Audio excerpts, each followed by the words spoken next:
Welcome to The Right Focus, a podcast for writers, newbies, and veterans, and everyone in between.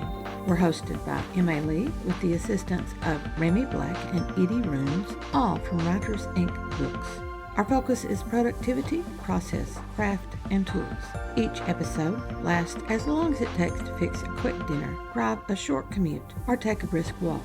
Resources and links are in the show notes. Visit us at therightfocus.blogspot.com. Now, on to this week's episode.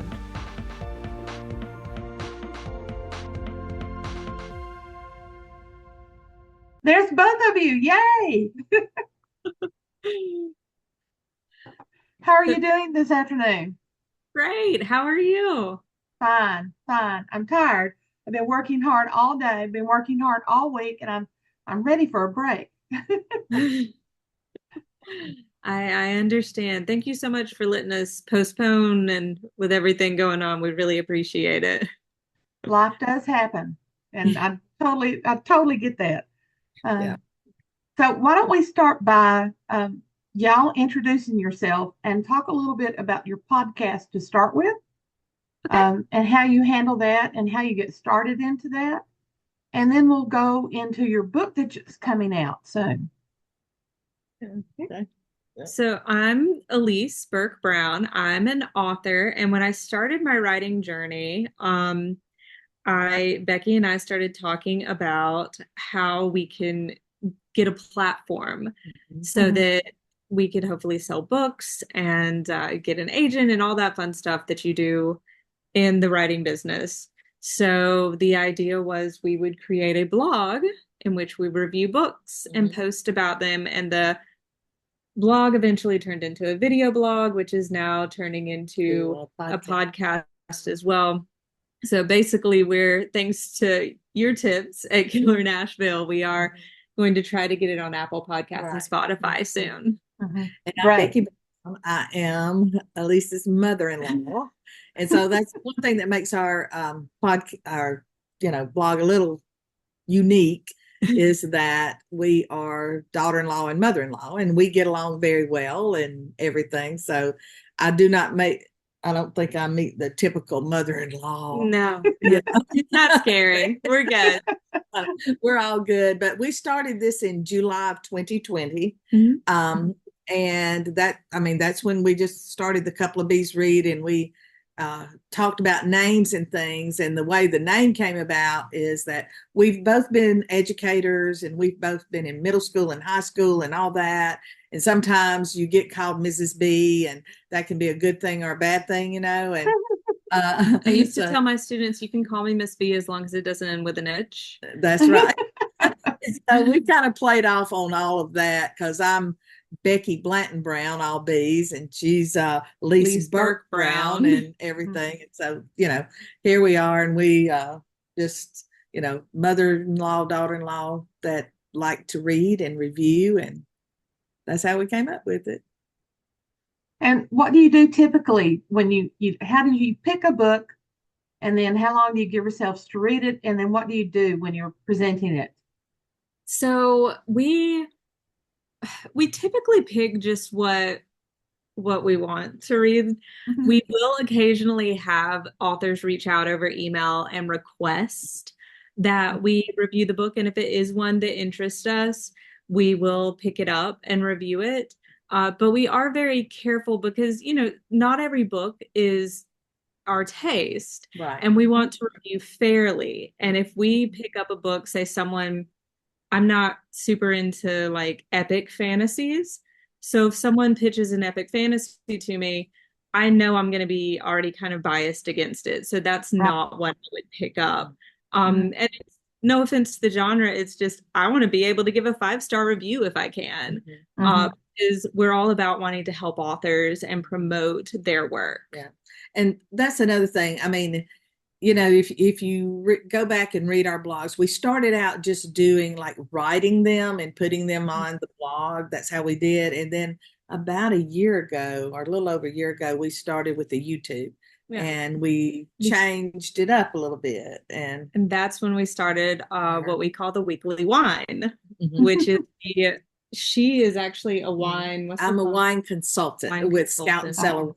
Yes. And so we always review a Scout and Cellar wine. We're clean crafted wines. And sometimes I try to match it with a book, like one that I just reviewed this past week. They drank Chardonnay, and the two best friends always drank Chardonnay. So we had a Chardonnay to pair with the book I reviewed. And oh, that was neat. We call it our wine and book pairings. Yes. So and it's fun. And I will be honest, if I don't like a book, if I can't give a book a 5-star, you will not see a review from me on it. And part of that is because I want to be positive and I want to support authors. And I mean, I know how much Elise puts into, they're going to say, what is she talking about? How much she puts into all of her writing. I mean, and her first book that's going to come out in June, we started this blog back in 2020. Okay.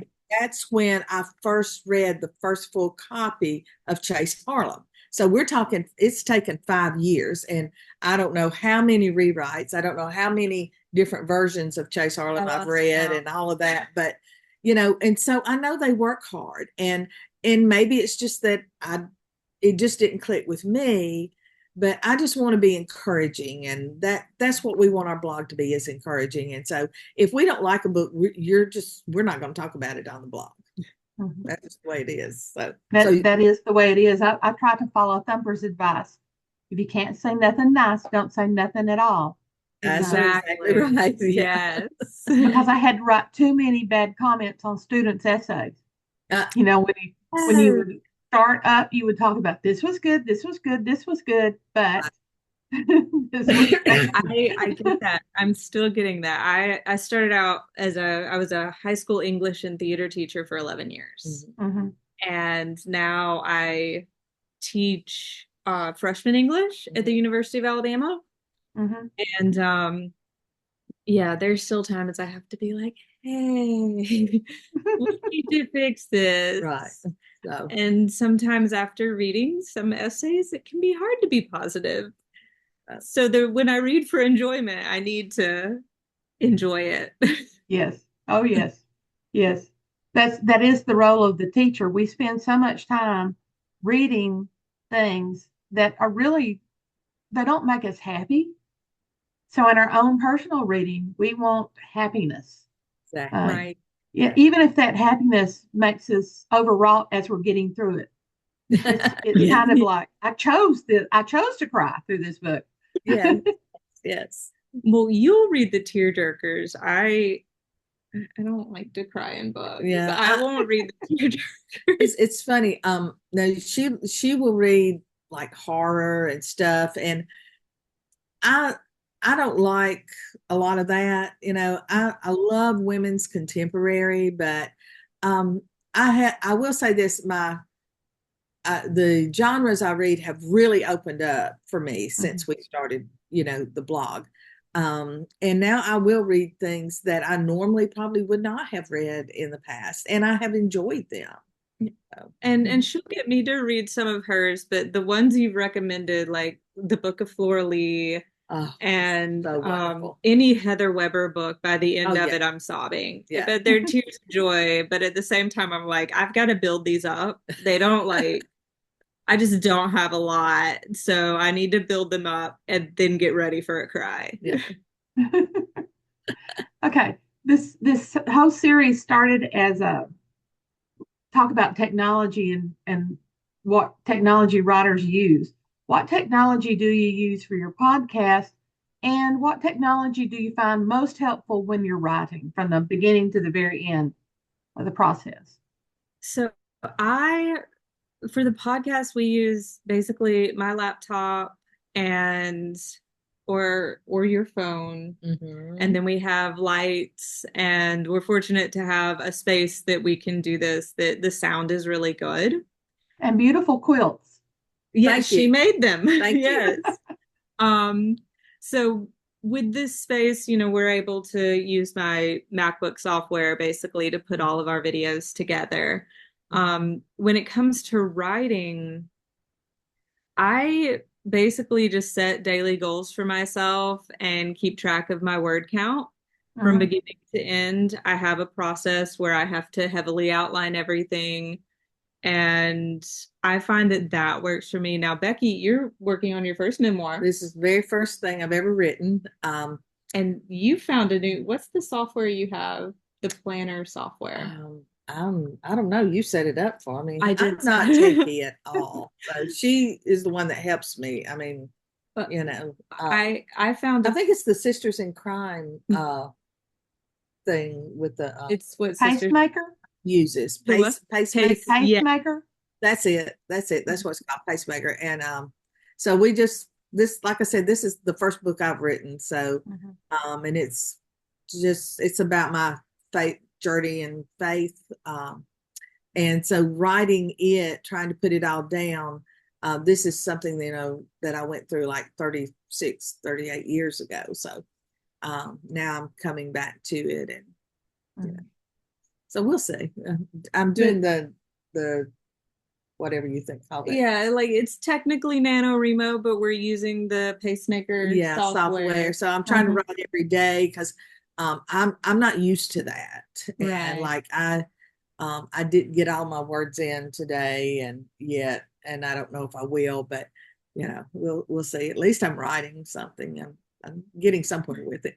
But what I always say to new authors, get the words on the page and don't beat yourself up on the days that you don't. Yeah. Because we have to be kind to ourselves. Yeah. Because publishing is not kind all the time. No, it's not.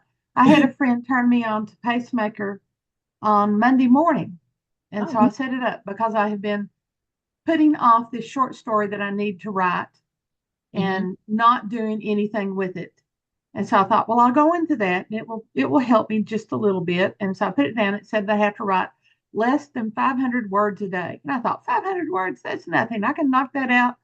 Finding an hour for that 500 words is so difficult.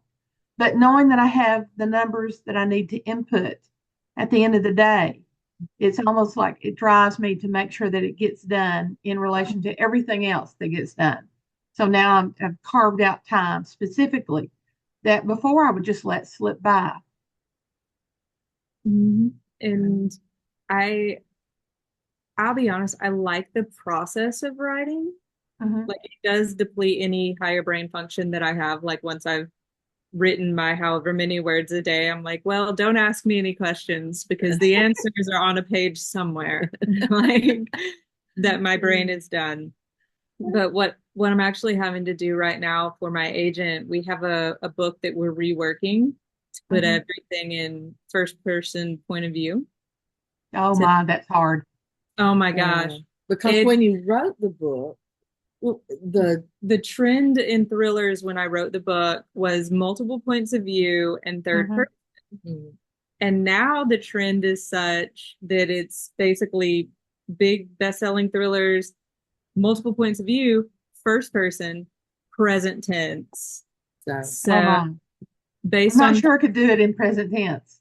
Yeah. Oh yeah. Well, based on some of the feedback we've gotten back, that's kind of the hold up. The hold up. That's like the thing we're trying to fix. But it's the hard, like anyone who says writing isn't hard, try rewriting an 80,000 word manuscript and just changing the tense. Yeah, that's, and you know, of course I love the book. I thought it was great. I don't know what's wrong with these publishers out there. They just need to pick it up and publish it.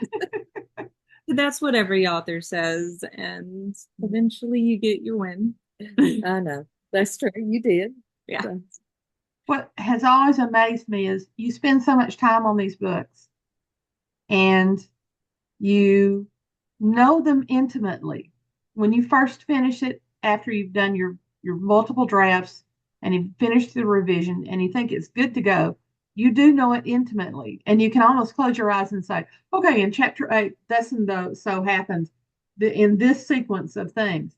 But then when you start revising, it's always amazing to me, especially if you're changing things like point of view or you're changing tense, how many things hide, how many words hide that affect that point of view or affect the past tense.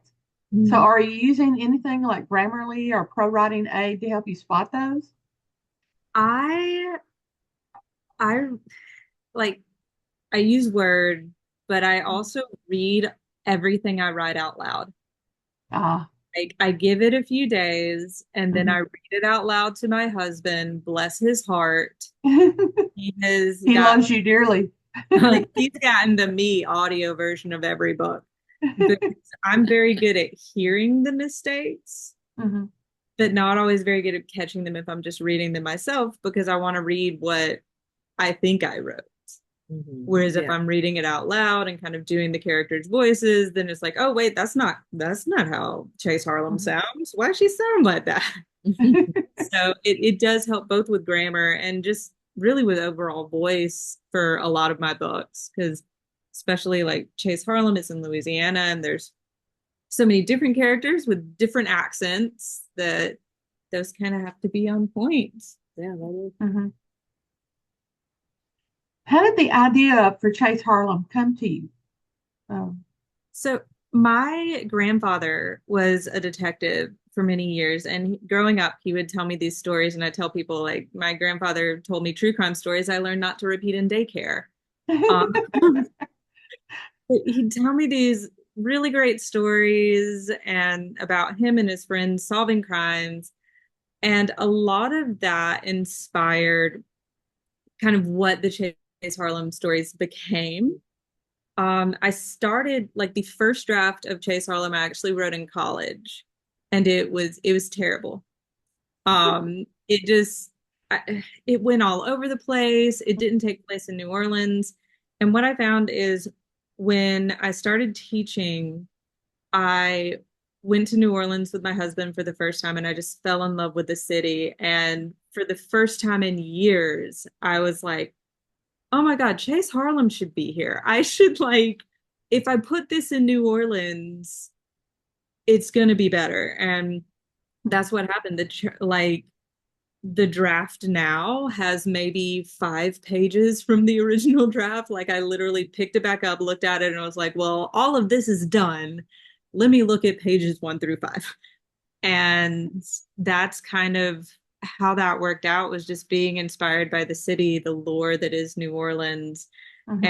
and recognizing that it's a place where these characters I'd come up with who'd been, living rent free in my brain for years could thrive, if that makes sense. It does.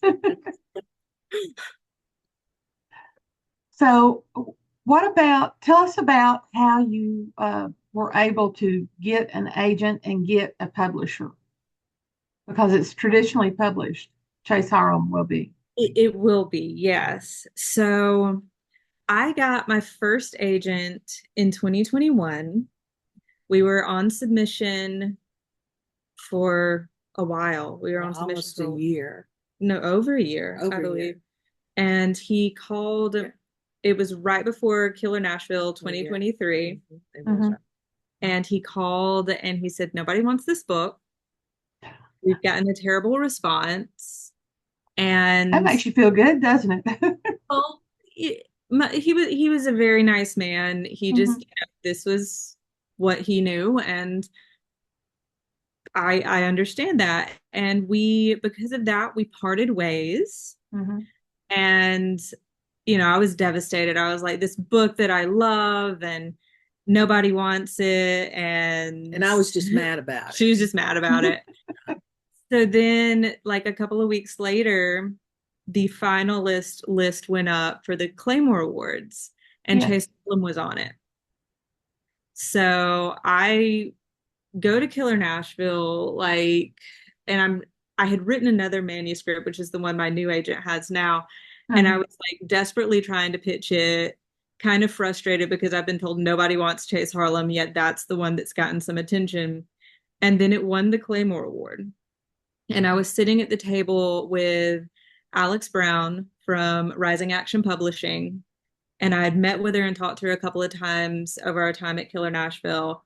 And when I came back to sit down after getting the award, she leans across the table and she's like, send that to me. Oh, that's so nice. So yeah, it was great. So the day we got back, or the day after we got back, I sent the manuscript to her and to basically any publisher on the Mystery Writers of America list, like approved publisher list, that did not require an agent, that's who I sent my manuscript with. And I actually got, I think, 3 offers and one very close call with another publisher. Alex was my second, Rising Action was my second offer, and Alex is just, she's awesome. We got on the call and she's like, I love this character. I love this book. I don't want to change anything. This is what I want to publish. Let's get this show on the road kind of deal. And she just really believed in my vision. And basically I got really lucky. And then after that was well on its way. For my other mystery I'd written, I was still pitching to agents. And eventually, again, I got an offer from one really good agent who I was excited about, let the other agents know. And this is after over 100 rejections from agents. So don't give up. Like I literally had a book that was going to be published in a year and still was, I mean, I was getting hundreds of rejections. And finally get a yes, and reached out to the other agents, and Rachel Beck from Liza Dawson Associates reached out to me and said, I love this, we need to talk.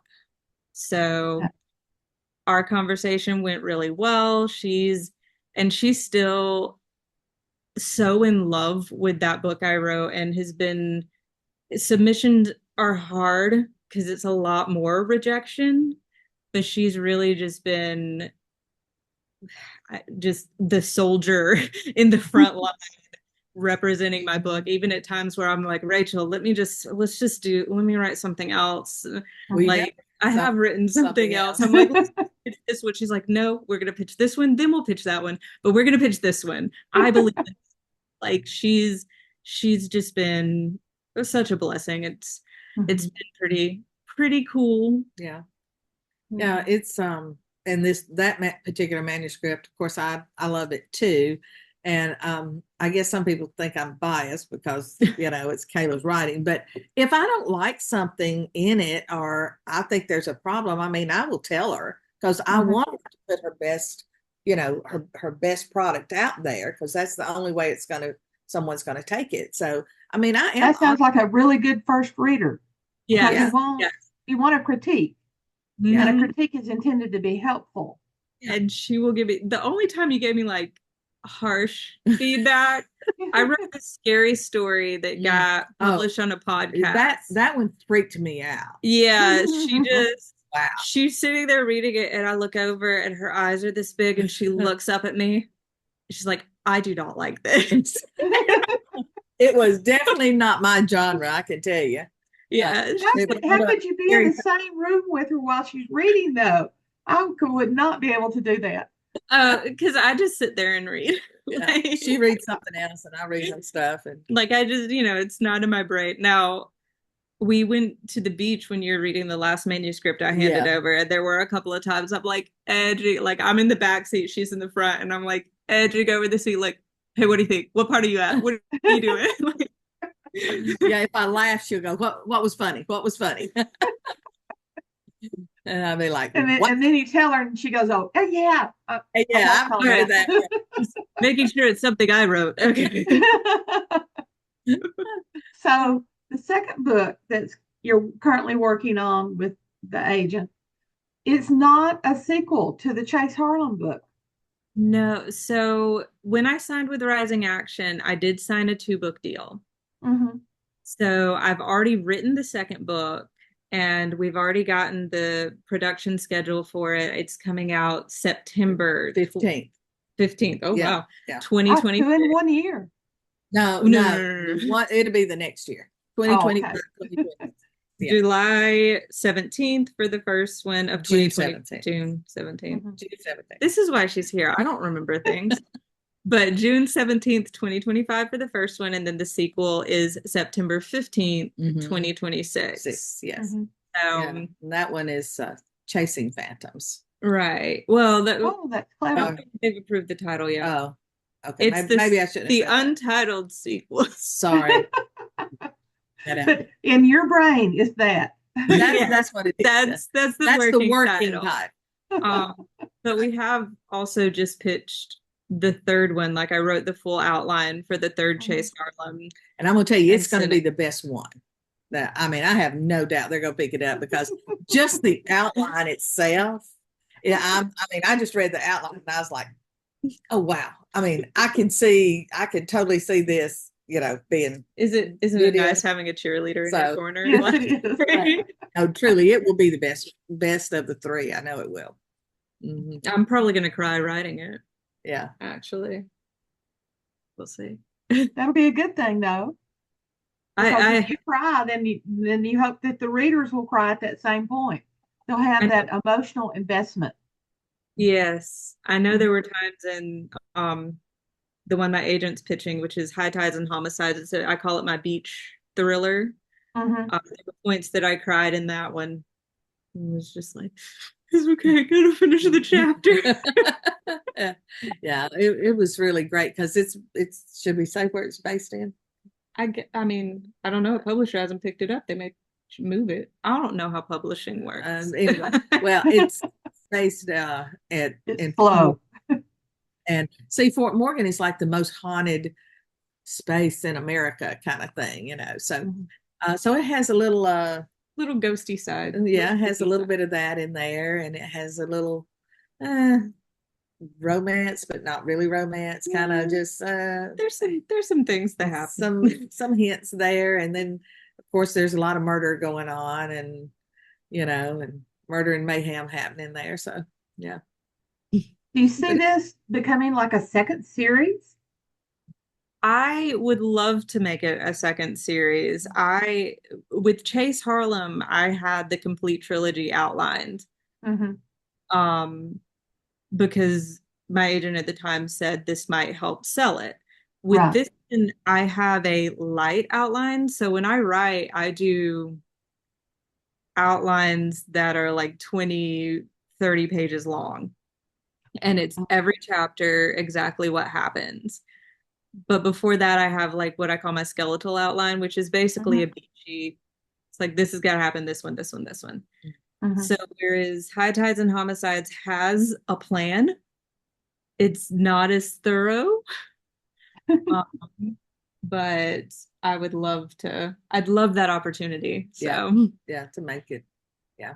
And I love anything at the beach. So whether you're sitting on the beach, reading or sipping something, or if it's at the beach, I prefer not be there with the murders going on, actually. Well, I could read about it. I'll write about it. You write about it, read about it. Yeah. Okay. I think, yes, we are running out of time. So tell us again, the Chase Harlem is going to be out when? June 17th. I don't know if you can see that. 2025. That's what it looks like. June 17th, 2025 is when it comes out. Mm-hmm. And we have a launch party set at Ernest and Hadley, our local indie bookstore. Mm-hmm. And hopefully touring some other bookstores across the Southeast. Mm-hmm. Okay, great. Mm-hmm. Great. I'm using your cover as the thumbnail image. And so people should be able to see it and recognize it. I love that cover, by the way. Was that your idea, or was that the publishers? So, no, it was not my idea. I was like, New Orleans street art, like when she asked me what I wanted, I was like, New Orleans street art's good. Maybe, I don't know. And she's like, what do you mean by New Orleans street art? And I'm like, I don't know. Well, I have definite ideas about the cover, and I sent her pictures and things. And this is nothing what I came up with, but I love it. But it's great because it's kind of just it really gets the character and the overall like vibe of the story. Vibe. That's a good word. On the front. I love the vividness of it and the pictorial aspect. Mm-hmm. She's making me a quilt of the cover. That's going to be her backdrop for her book signings. So that'll be really, really good. All right. Thank you, Elise. Thank you. Thank you so much. Okay. Thanks for listening to The Right Focus, a podcast for writers at all levels, hosted by Emma Lee from Writers Inc. Books, assisted by Remy Black and Edie Runes. Our focus is productivity, process, craft, and tools. Music is licensed through Audio Jungle, called Background Music Loop. Its creator is Alexander Polishchuk, known on Audio Jungle as Plastic 3. The music comes in different iterations. Show notes and resource links for this and other episodes can be found at therightfocus.blogspot.com. Write to us at winkbooks@aol.com when you have questions, comments, and speculations. We will try to answer you as quickly as possible. By the way, we will not mind your email address. That's rude. If you find value in our content, share with your writing friends or write a review. We're small beans here without the advertising budget of the big peeps, and you can make a difference. And whatever occurs, write on.